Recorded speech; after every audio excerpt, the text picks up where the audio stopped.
Moving out? Yeah, I gotta sign my moving papers and get them the copy of my lease. That's it. But the copy of my lease at my mama's house, cause I took all my paperwork to my mama's house. Oh, okay. Yeah, I was already taking stuff to my mama's house. Okay. Well, stay calm, all right? Just stay calm. You're doing a good job of staying calm. It wasn't really me, but it was the girl that was in there. She was trying to fight me, but I told her I'm not well enough to fight. You're doing a good job of staying calm. How old are you? 20. Where we did locate some evidence, which is critical, and keep that commitment to finding answers for this woman and her family and the community as a whole. We were there when that critical evidence was found, uncovered by search crews just days after the head was discovered. While Samarco wouldn't share specifics, I can tell you that other things were found related to also body parts, but again, specific information we'd like to withhold at this time. I am begging. I've begged before. We need to come together and get this person off the streets. From leaders and advocates, Did nobody expect her to be dead? to a grieving family desperate for answers. And then the way they did her, that's crazy, real crazy.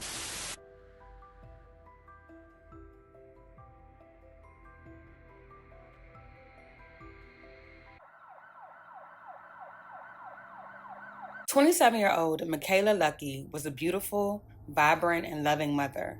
Although she had her struggles with drugs, homelessness, and most recently, her mental health, she remained upbeat and positive, desperately determined to change her life around. Arrested. I got an ID on my person. Upstairs 204. That's the report. My name is Michaela Alexis Lucky. That's where I stay at. Okay, just stay calm for me for a minute, okay? Let's just, I don't know, let us try to figure it out, see what's going on, okay? Just stay calm, okay? Okay, I'm just telling y'all, I was about to break my lease on Monday to move because I was already stressing. I couldn't pay. I can't afford for my rent. Okay. And I can't stay down here. I'm from Lincoln Heights, to be honest. Okay. And so my mama told me to see if I could break my lease. I come break it Friday, so they told me to come to Monday. So on Monday, I was about to bag out my stuff of my house and break my lease on Monday and go back to my mama's house. You were? Yes, ma'am. So who is that? Is it her house here, or what is it? That's my sister. It's your sister? Well, y'all can basically, to y'all, it's still my house. But to me, it's not my house. Because I threw everything out of it, and I was moving out of it. And my mama was coming down here to help us take some more stuff out. So what's going on with your sister today? I guess she mad because she feel like the other girl came down here because she wanted that speaker. I told her, like, if you come down here and get that speaker, you're going to have to come get it yourself because I don't feel like walking because I'm weak. My body's stressed. So another girl came down to get the big girl in there. I kept trying to tell her I didn't want to talk, but I was yelling though because my voice gone. Okay, stay calm, stay calm. I am calm, I'm calm. I was yelling because my voice gone. You can whisper, you can talk really quiet. Oh, my bad. No worries. I was yelling because my voice gone. But as y'all can see, I'm stressful. Okay. My hair came out and everything. I just go home to my mama. All I gotta do is break my lease on Monday. How come you couldn't break it yesterday? Because Don't cry. Just stay calm, all right? the lady said I gotta sign some papers. The lady said I gotta sign some papers. Saying that you're moving out? Yeah, I gotta sign my moving papers and get them the copy of my lease. That's it. But the copy of my lease at my mama's house, because I took all my paperwork to my mama's house. Oh, okay.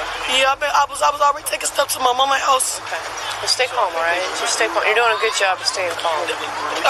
It wasn't really me, but it was the girl that was in there.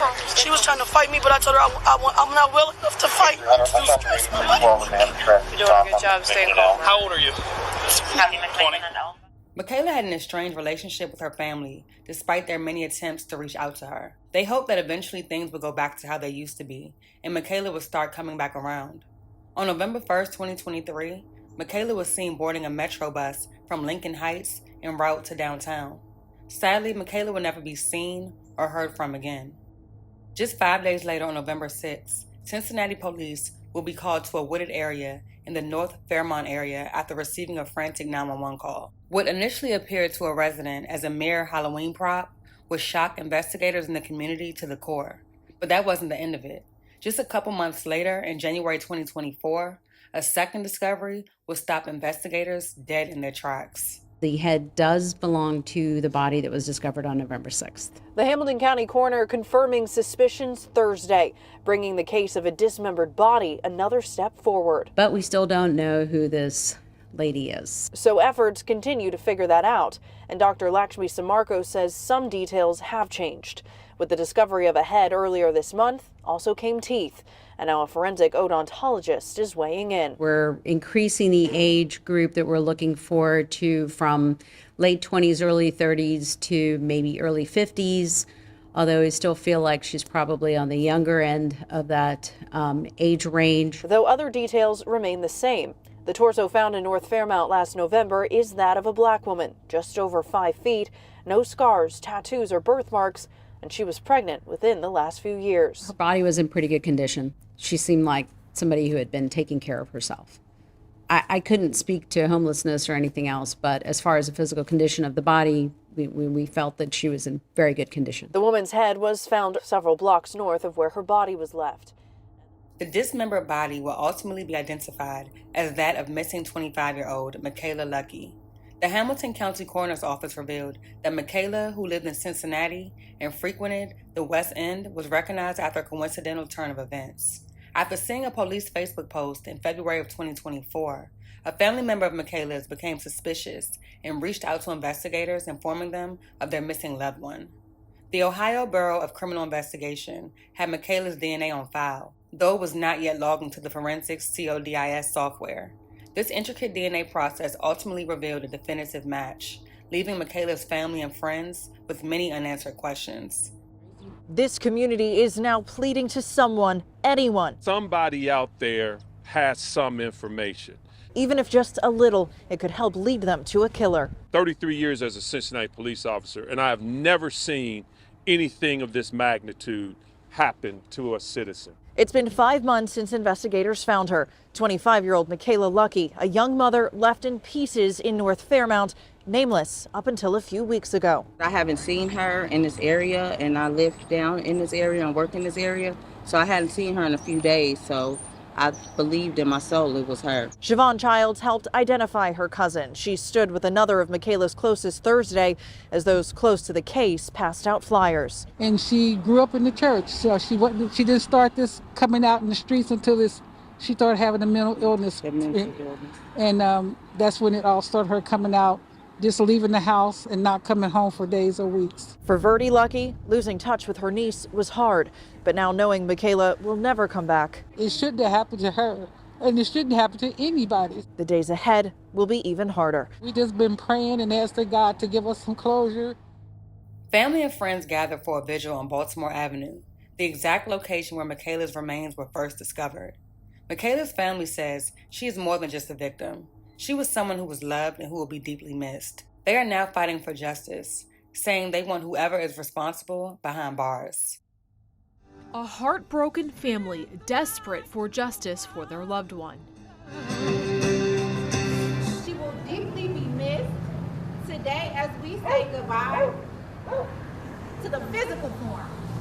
Let us carry forward Michaela's essence closest to our hearts, forever in our hearts. The Lucky family.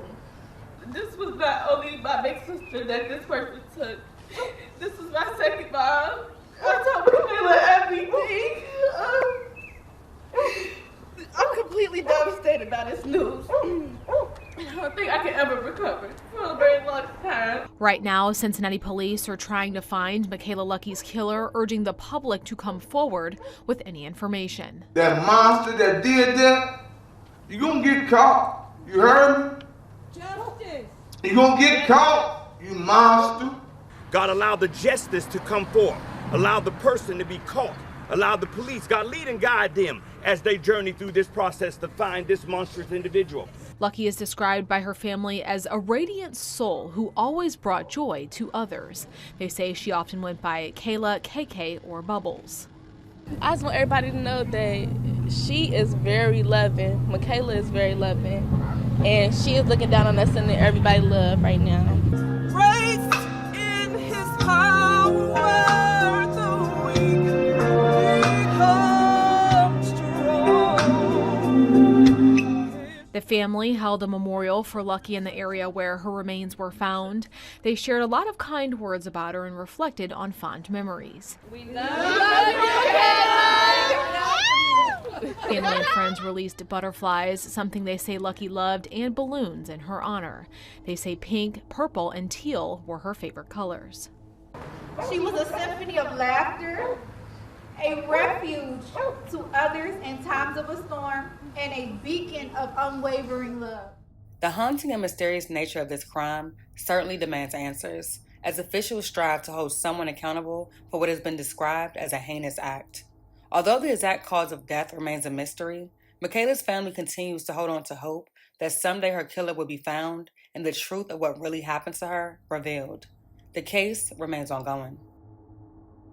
Wanted to call you all in to let you know that we have identified this young lady.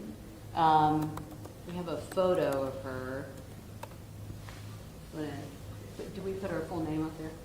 We didn't put her full name, but I can get it up there. Yeah.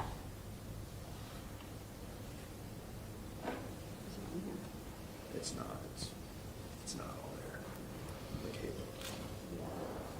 She doesn't have a middle name on No. there. Okay. So, interestingly, when we put out all the press conference and all the press releases, we didn't really get much information. We had a few phone calls, but nothing that yielded anything. But Cincinnati PD put together a Facebook post that we put out as well, asking for help, and somebody saw that Facebook post and forwarded it to a family member of hers who lived out of state. And she contacted our office over the weekend, not this weekend, but a few weekends ago, and said that, you know, this might be her sister. And there were some Facebook pictures that we thought could possibly match with stature and so forth. So we went searching now that we had a possible name, and as it turned out, BCI had her DNA on file, and we were able to match the DNA to the body.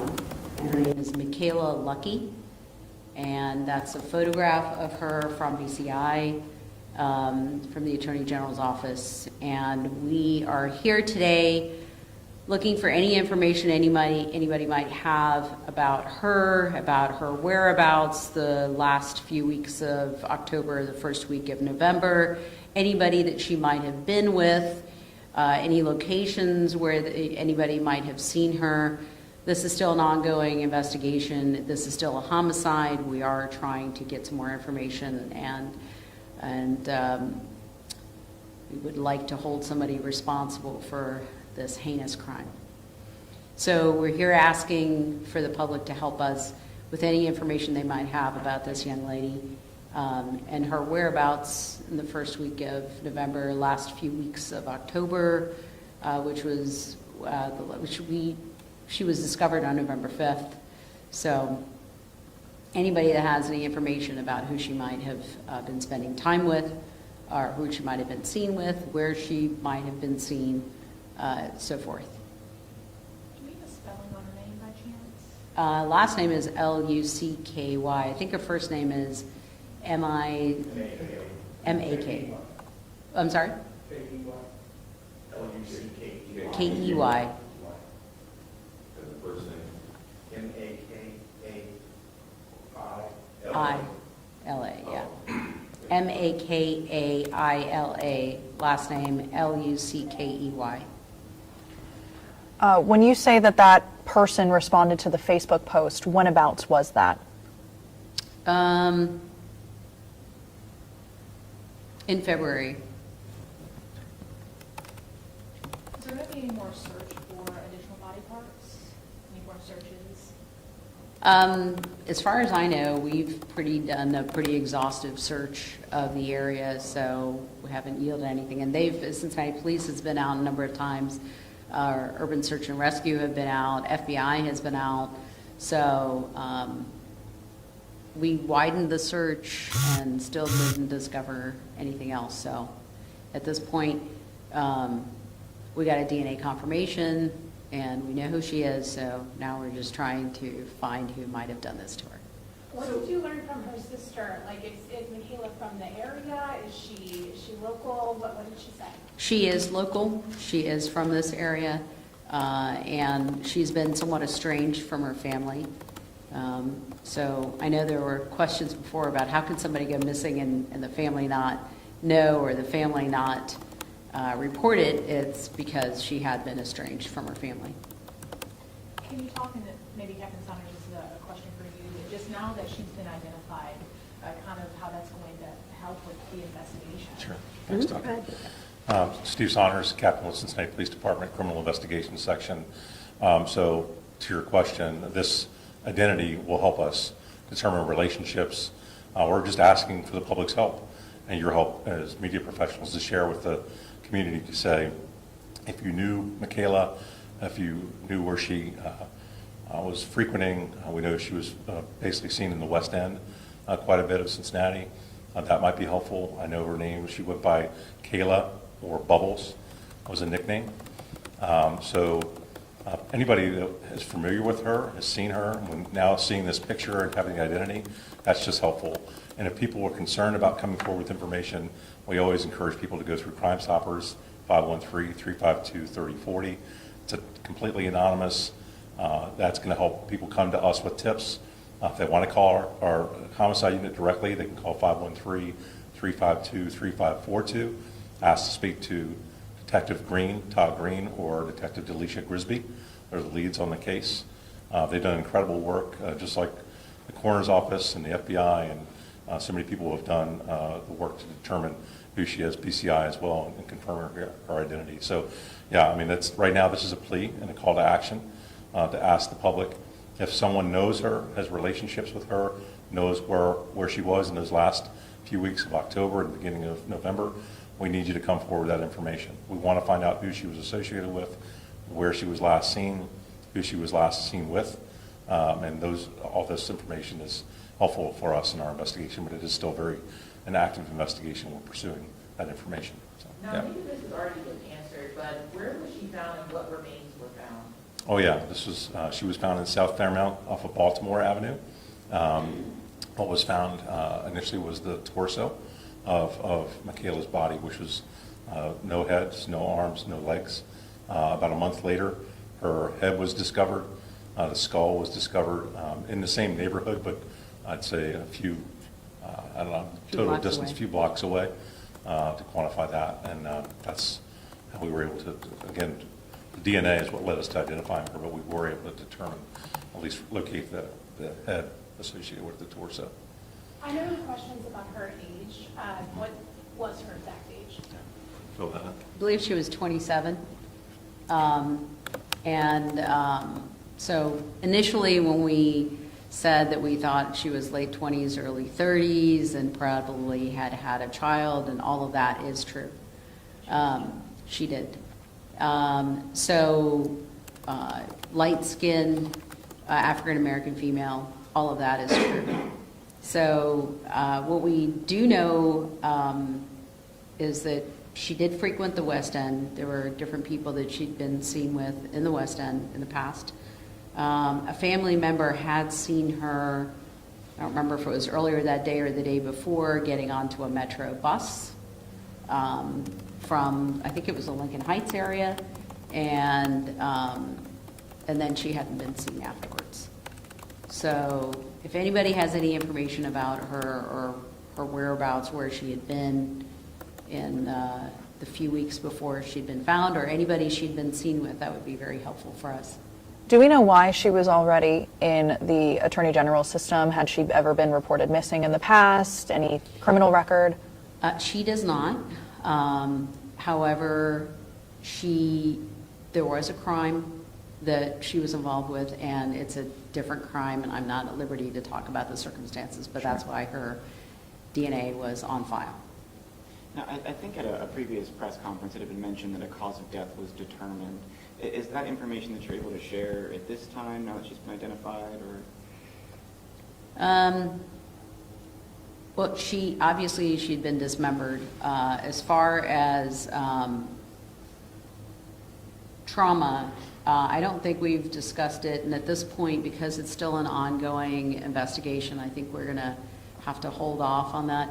What we really want is some justice for her and her family. And we're really very interested in any information that we can get about who she might have been with. This person was meticulous in the way they carried out this crime. And we want to be even more so in our pursuit of information and trying to put whoever did this to her behind bars and bring some justice for her. So you said her DNA was on file. Was. So why did it take her sister coming forward to make that match? Because it was not in CODIS, which is the FBI matching system that we use. It was on file with BCI. And that wasn't ran before? No, only suspects involved in crimes have their DNA run and put into CODIS. There's no database for that, if that's what you're asking. So okay. You would have to know who to look for. Okay. At this point, who do you think the murderer is? Someone close to her? I mean, you know, when this first happened, there were a lot of people speculating about a killer on the loose. What is your theory on who you're looking for? We never thought it was a serial killer situation. We do think it was somebody known to her. So we don't know what the length of that relationship or it was at the time. I mean, it could have been that day. It could have been somebody she knew for months. It could have been, you know, somebody that she had a relationship with. We just don't have a whole lot of information. That's why we're saying anybody that has information about anybody she was seen with, might have had a relationship with, might have seen an argument, anything that might help us try and identify some people to go talk to even, that might have more information. Now, this must be a big sigh of relief for you guys. I mean, this is a big break in the case, and now you can really move forward now that you know who she is. Can you just talk to me about that, that initial reaction once you got that identification back? Yeah, I can tell you what it was in our office, and then I can talk about Cincinnati PD. You know,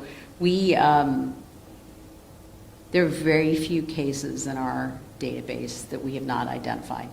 And we struggle, that's one of our biggest things, is struggling to identify every decedent that comes into our office. So that one, you know, was right there, and just really wanted to know who she was and see if we could give some family some peace. So knowing who she was a huge relief. We had already matched the head to the body with DNA, so we knew that that was her head. But being able to put a face to the body was, I think, huge for us. It helps us move to different other parts of the investigation where Cincinnati police can tell you how much, or if it was, helpful to know who she was. Thanks, Doctor. Absolutely, it's helpful. I mean, we knew that was going to be the next major break in the case, was identifying who the victim is, and knowing that we have Michaela identified, that's going to lead us to who the relationships were that she had, any acquaintances she might have known. I do know from talking to detectives she had a drug and a mental health history as well, so that might be another thing to mention in your stories, that people might have seen her in a situation where she was using drugs and known her that way. So we're just looking for help from the community. Now knowing the identity, that's the next big break. But now the next big break after that is people coming forward with information. We're going to do our efforts, and our detectives are working tirelessly to get information through their feet on the ground, true detective work, knocking on doors, canvassing, talking to people. But we can't do it alone. We need the public's help, your help as media professionals, sharing this information with your audiences.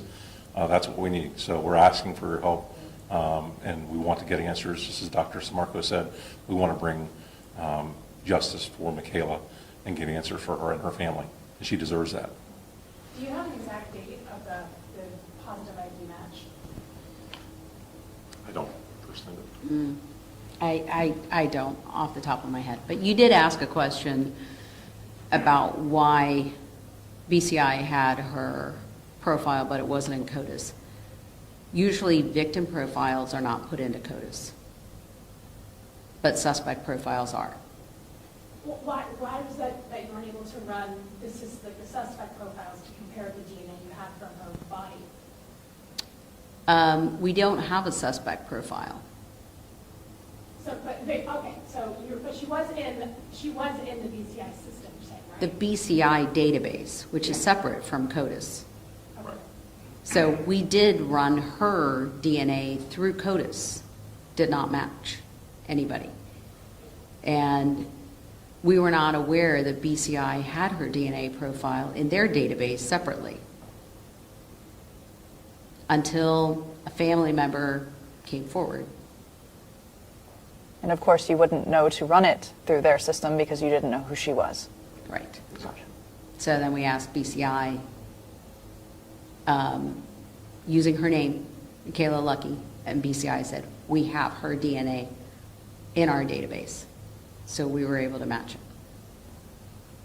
Doctor, let me just make sure I'm clear.